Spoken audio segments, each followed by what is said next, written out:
So intertextuality is basically how two texts relate to each other. And sometimes you see this in broad sweeps. For example, West Side Story has a lot of intertextuality with Romeo and Juliet. These two texts are connected. Within Scripture, you'll often see a quote where, sometimes it could be an allusion, but sometimes it's a clear quote where a later prophet or apostle will say, as it was written, and then they'll quote from something that happened in the Old Testament, showing you that these two texts are related. And often when you see that, and then you dig a little deeper, you'll find more meaning, perhaps in both texts, than you otherwise would have.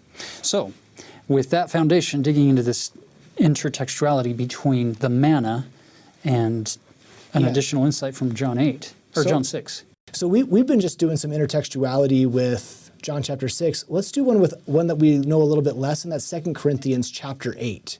So here, the Lord gives some pretty specific examples with the manna. So Exodus chapter 16, verse 16.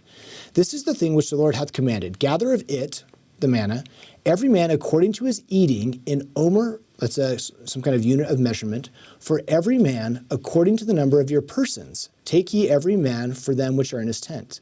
Now notice in verse 17, the children of Israel did gather so, and gathered some more and some less. So they don't actually have like a little measuring cup and they're getting the exact right amount. Some get a little more, some get a little less. Verse 18, and when they did meet it with an omer, so they get out the measuring cup, he that gathered much had nothing over, and he that gathered little had no lack.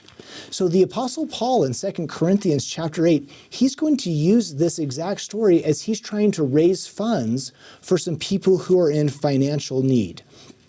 And notice how he's going to quote these exact verses.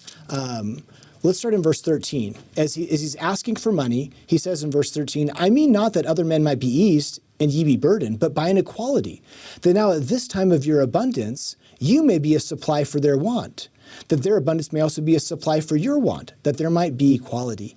As it is written, so that's our big key for intertextuality, he that had gathered much had nothing over, and he that gathered little had no lack. So Paul's directly referring here to say, in terms of financial prosperity, all of you saints who have a lot, will you please give to those who have so little, so there can be an equality. And on another day, those who have little today, they may be in abundance and they will help you in your need. And I think that's a lesson about the manna that we don't often remember, that there's an equality, and Paul wants the saints in his day, and the Lord wants the saints in our day to have that equality. You know, I love that. And it's fascinating how Paul addresses this issue in 2 Corinthians 8 that you've taken us to, is that you have the poor and then you have the rich, whether it's in financial capacity or educational resources or physical shelter kinds of resources, whatever it may be. You have the poor and the rich. And we often get this idea that the poor are in desperate need of the rich to help them.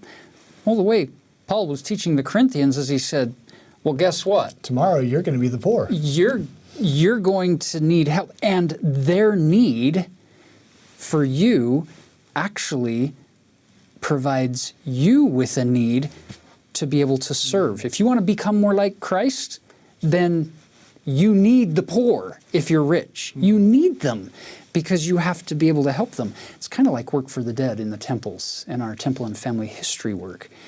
They need us, but we need them. It's a mutual, it's not like one is looking down at the other saying, oh, I'll help you. It's there's an equality of need here, and we're all in desperate need of what heaven provides, this bread of life that is given to us through Christ, here symbolically in Exodus, but for us through sacrament and through all those tender mercies that the Lord pours down upon our heads, most of which I believe personally go completely unnoticed and unrecognized, because we just chalk it up for, yeah, that was good luck. Yeah, I've got a lot of skills. I'm amazing. Look how hard I